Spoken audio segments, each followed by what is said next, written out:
Déjà que de base, dire si une œuvre est bien ou pas, c'est compliqué, mais alors quand il y a la nostalgie dedans, c'est quasiment impossible. Il y a ce film, Mia et le Migou, que je regardais quand j'étais petit et que j'adorais, et que j'aime toujours beaucoup aujourd'hui, mais à l'époque, je pensais qu'il était parfait. Et en le regardant, alors je le trouve toujours super, mais non, il est pas parfait. Ah non, ou non, ou non. Mais c'est marrant quand même, et puis c'est sympa, et puis il y a une belle histoire, et puis on dirait Princesse Mononoke, donc pourquoi ne pas en parler?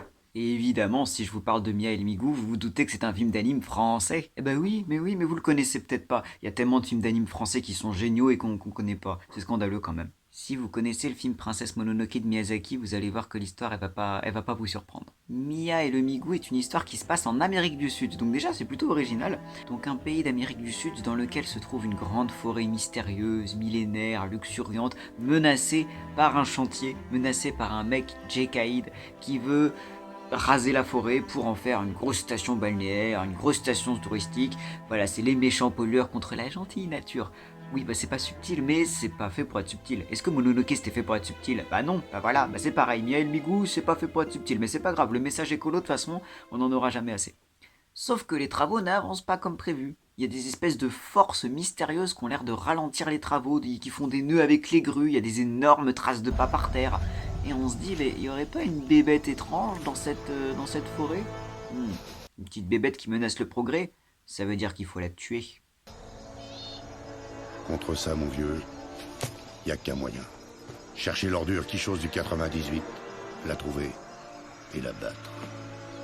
Parallèlement à ça, on découvre une petite gamine qui s'appelle Mia qui décide d'aller rejoindre la grande forêt parce que dans cette forêt, il y a ce chantier et dans ce chantier, qui travaille? Bah son père. Son père, et apparemment elle a vu dans un rêve qu'il serait en danger, donc ni une ni deux, elle quitte son village natal pour entreprendre un grand voyage vers la forêt. Malgré les mises en garde de tous les gens qu'elle rencontre, mais tu peux pas aller dans la forêt, c'est dangereux, il paraît qu'il y a des forces étranges. Donc voilà, tout ce joli monde, c'est-à-dire Jekaïd, le petit garçon de Jekaïd, et Mia vont se retrouver dans cette forêt hantée. Dans les images que je vous ai déjà montrées, je pense qu'il y a une qualité du film qui doit vous sauter aux yeux. Ah c'est beau. Ah putain c'est beau. Alors c'est un style très crayonné, hein, vous avez vu. Moi je trouve ça magnifique. C'est très français de toute façon, les dessins crayonnés, les trucs, ouais, c'est très français. Voilà. Mais non, c'est super joli, ça marche super bien. Toute la première partie du film, on va suivre le voyage de tous les protagonistes, de différentes façons. Le but, c'est d'illustrer les différences de classe sociale. Hein. Mia, elle vient d'un village paumé. Jekaïd, il vient d'un milieu assez riche quand même. Et son fils aussi. Donc d'un côté, on a la gamine qui utilise des moyens de transport un petit peu plus rudimentaires, économiques, rustiques, pauvres, l'adjectif que vous voulez.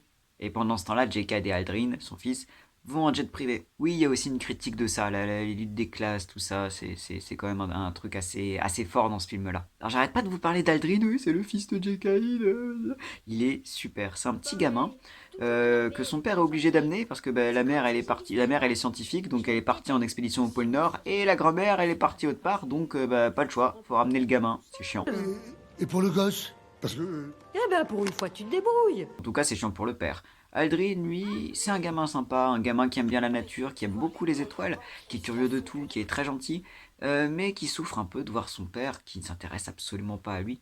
Et c'est ça d'ailleurs toute la problématique de Jake, c'est que c'est un connard, c'est que c'est un énorme trou-duc.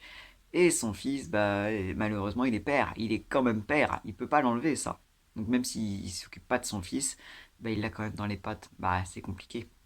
Le film est assez lent dans cette première partie, hein. Enfin, en tout cas dans mon point de vue. Enfin, je veux dire, oui, c'est ok, d'accord, tu les vois bouger, tu les vois arriver vers la forêt. Bon, au bout d'un moment, t'es en mode bon, il se passe quoi dans cette forêt, putain de merde. Les mystérieux fantômes de la forêt sont en fait des créatures magiques censées protéger ces lieux, qu'on appelle des migous. Moi, Migou.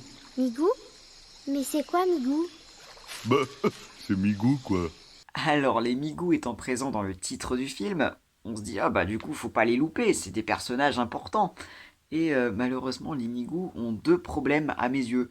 Le premier, c'est qu'ils sont insupportables. Alors je pense que c'était un choix du réalisateur d'en faire des personnages un petit peu bébêtes, avec une voix, bah il est doublé par Danny Boone d'ailleurs, qui le fait très bien d'ailleurs. Mais il y a une différence entre des personnages bébêtes, un petit peu, et des personnages qui ont vraiment deux neurones à tout casser. Non mais vraiment, vraiment. On va te jouer ça. Ça, vivant, terre. Non, tu comprends pas. Oh, mais pas bien dans ta tête, hein. Broquignol, là. Vous feriez, bon, taco, taco. Toi, Watakom. Ah, pas possible, hein, attraper comme ça. Mais hein. Dodo, la sieste, hein. À la place de Mia, j'aurais dit bah, continuez sans moi, hein. Je vais pas m'occuper de vous. Donc voilà, ils sont insupportables, c'est mon premier problème avec les Migou. Ils sont sympas, hein, mais n'importe qui peut être sympa, mais intelligent. On leur demande pas d'être Einstein, mais je veux dire, c'est pas obligé de parler comme des débiles. Enfin, au bout d'un moment, c'est gavant. Ils en font un peu trop. Si c'était un tout petit peu, ça va. Là, au secours, quoi. Donc bref, ils sont censés protéger cette magnifique forêt enchantée. Pourquoi exactement? En fait, c'est pas toute la forêt qui protège, c'est un élément. En fait, il s'agit de protéger un arbre, un vieil arbre qui a l'air tout explosé, mais apparemment c'est cet arbre qui est magique, c'est cet arbre qui serait la source de toute vie aux alentours. Tant que nous, là, arbre craint rien. Si arbre sacré les mourit, Migou les mourit aussi. Voilà, donc les Migou sont les protecteurs de ce domaine. On va en reparler de ça. Ça va être mon deuxième point négatif là-dessus. Alors par contre, s'il y a un truc qu'on peut pas enlever aux Migou, c'est leur ambiance. Je trouve ils ont un truc. Déjà, ils apportent un peu de légèreté, ils sont comiques. Bon, à leur façon, hein, c'est de la comédie. Mais quand même, c'est rigolo. Moi, j'aime bien. J'aime bien leur rencontre avec Mia. J'aime bien cette espèce de... Ils te sortent totalement du truc. Au début, t'es dans une intrigue un peu sombre, tu vois, genre c'est un peu solennel, bon Mia qui fait des petites blagues ou quoi, mais quand même voilà, il y a des gros enjeux, puis là t'as ces Migou qui arrivent, ça fait du bien, ça fait sourire. Alors c'est beaucoup plus enfantin, mais ça fait sourire quand même. Par contre, ils sont tellement bruts que des fois tu te demandes s'ils vont pas tuer la gamine.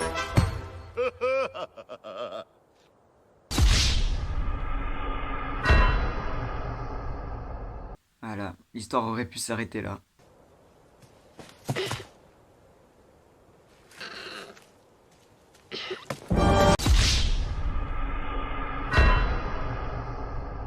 Ah putain, heureusement que c'est les gardiens de la nature et pas les gardiens des gamins. En fait, c'est un peu ça mon deuxième reproche que je vais faire aux Migou, c'est bon déjà ils sont un peu insupportables, mais surtout ils sont inefficaces total. C'est quoi ces gardiens irresponsables? C'est vraiment sur ces personnages-là que la Terre compte pour la protéger. Ah, parce que là, on va pas aller loin. Ils sont quand même pas efficaces. En 5 secondes, il manque de tuer 2 fois par accident une gamine. Alors, je suis mauvaise langue. La deuxième fois, il la sauve avec des pouvoirs magiques et c'est quand même une scène un peu stylée. Ok.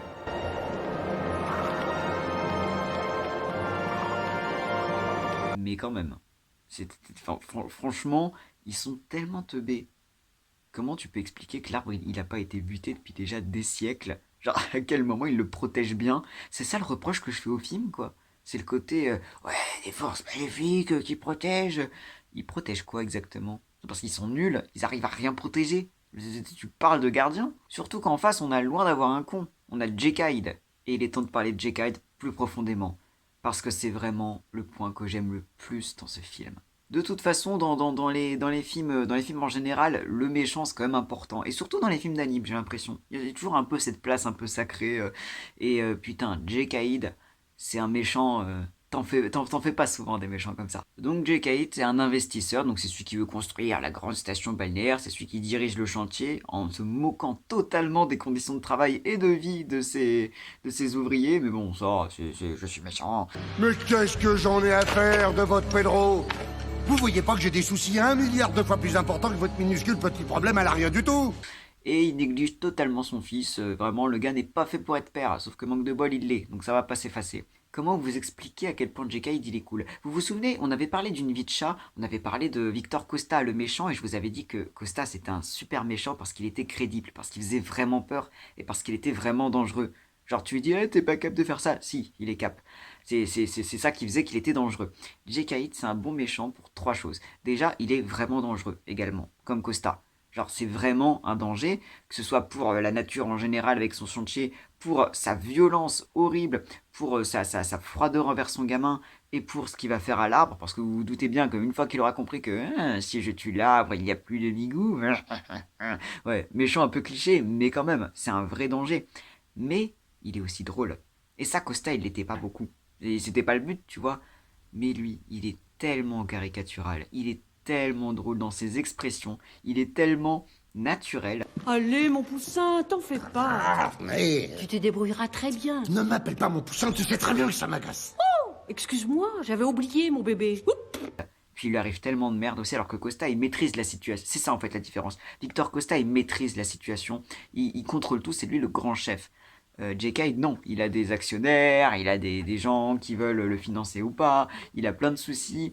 Donc tu sais, c'est le méchant, mais qui maîtrise pas tout, et qui maîtrise de moins en moins de choses à mesure que le film avance. Et c'est pour ça qu'il devient de plus en plus dangereux, mais ça le rend drôle. C'est un mec paumé, et qu'est-ce qu'il est drôle, même dans ses façons de faire, quoi, dans sa diction, dans les expressions qu'il utilise, c'est un régal. Pense à une scène en particulier où c'est vraiment l'apocalypse, il est tout seul dans son avion, donc il est sur le point de s'écraser, et il y a son téléphone qui sonne, donc déjà t'entends la sonnerie débile pendant plusieurs secondes, et en soi c'est déjà un gag, et le pauvre il décroche pour demander de l'aide, et Bonjour, ici votre opérateur téléphonique. Quoi? Qu'est-ce que... Vous faites partie de nos meilleurs clients depuis 3 ans.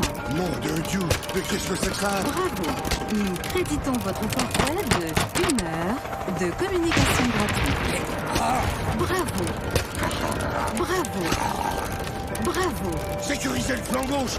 Envoyez-moi des renforts vite! voilà, ça peut paraître totalement absurde dans le film, mais moi ça me fait mourir de rire à chaque fois. C'est vraiment, il me fait rire. Alors que c'est la scène la plus dramatique, je pense. Vous acceptez notre offre, tapez 1. Vous souhaitez modifier votre abonnement, tapez 2. Vous préférez qu'on vous rappelle ultérieurement, tapez 3. Sinon, merci de raccrocher. Donc J.K. il est dangereux, il est méchant, il est drôle et il est touchant. Alors touchant, on va dire 95% de dangereux et drôle et 5% de touchant, hein. Faut pas déconner, c'est quand même une crapule, c'est quand même un connard. Mais il est touchant dans le fait qu'en fait, comment dire, alors il fait pas d'efforts forcément pour son fils, mais il se rend compte en fait que c'est un mauvais père. Il le sait très bien. Ça veut pas dire qu'il veut arranger les choses, hein. Il est en mode, de toute façon moi je serai pas, mais il le sait en fait, que c'est pas un mec bien pour sa femme et pour son fils. Qu'il a, comme il dit à un moment, il a bousillé sa vie de famille. Et c'est terrible parce qu'il s'en rend compte, mais il essaie de se... Et ça c'est touchant, parce que Aldrin, le gamin, mais il le sait très bien lui il le sait très bien. Et tu peux pas mentir face à un gamin. T'as une scène très belle là-dessus d'ailleurs, dans laquelle Aldrin lui balance un peu ses 4 vérités, et tu sens que J.K. il est paumé quand même. Tu fais jamais rien avec moi. Tu t'en fiches. Comment ça, je m'en fiche? Tu joues jamais avec moi. Tu me dis jamais des choses douces. Tu m'as jamais aimé. Tu me prends jamais dans tes bras. Eh ben... C'est ça qui le rend touchant, c'est il est méchant, mais il est tellement méchant qu'il sait même pas comment faire autrement. C'est ça qui le rend humain en fait. Oui, c'est ça qui le rend humain. C'est pour ça que J.K. c'est un génie. T'as raison. Mais ça, tu vois, je sais pas faire. On m'a jamais appris. Il porte vraiment le film. Pour moi, il porte le film. Autant quand j'étais plus petit, je m'intéressais plus à quand on voyait Mia, logique.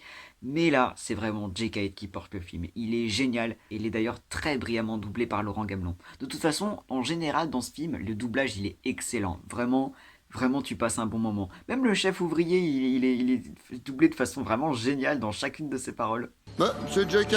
Faut pas vous énerver comme ça. La seule qui pêche un peu niveau doublage, c'est Mia. Mais c'est souvent ça. De toute façon, Mia... c'est un peu le syndrome Azur dans Azur et Asmar, tu sais. C'est genre, elle est parfaite, elle est toute douce, c'est l'héroïne. Mais du coup, elle est un peu plate, quoi. Enfin, si je puis dire. Donc c'est un peu compliqué. Le doublage, bon, ils ont fait ce qu'ils ont pu. Ça va, c'est passable. Mais les scènes d'émotion, les scènes d'action, on sent que ça pêche un petit peu. Menteur, vous n'êtes qu'un menteur. Donc la montée en tension du film se fait un petit peu doucement. Ensuite, dès qu'il y a les migous, ça commence à monter un peu plus. Et puis ensuite, arrive le moment que vous doutez. L'arbre se fait dégommer par J.K. Et les migous, ils étaient où? Voilà. Ils servent à rien, putain, ils servent à rien. Ce moment est super stylé, moment hyper dramatique, qui doit beaucoup à la musique. La musique de ce film est de toute façon géniale.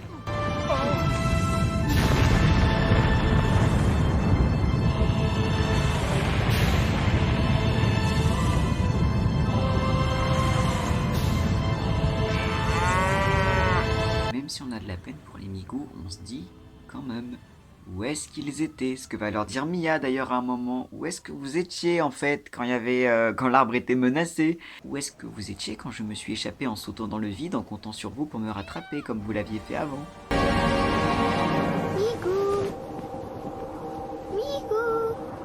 Migou.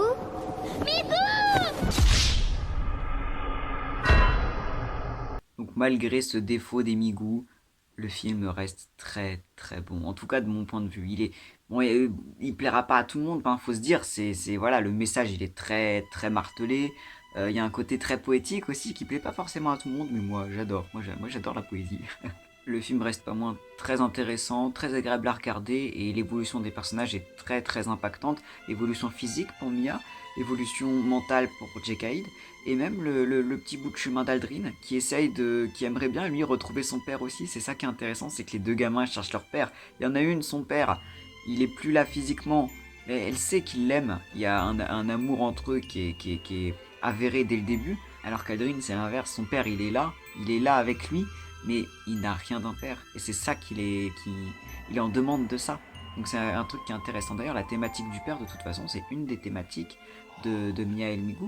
C'est une des thématiques du film, et c'est aussi un petit peu cette morale de l'arbre qui contrôle un peu tout le monde. Le côté où en fait, l'arbre c'est un peu l'équivalent du père pour tous les humains, parce que c'est de la nature qu'est né l'homme. Donc très métaphorique, mais ça marche super bien. Et ça marche d'autant plus bien que c'est avec cette idée que l'arbre va pouvoir renaître.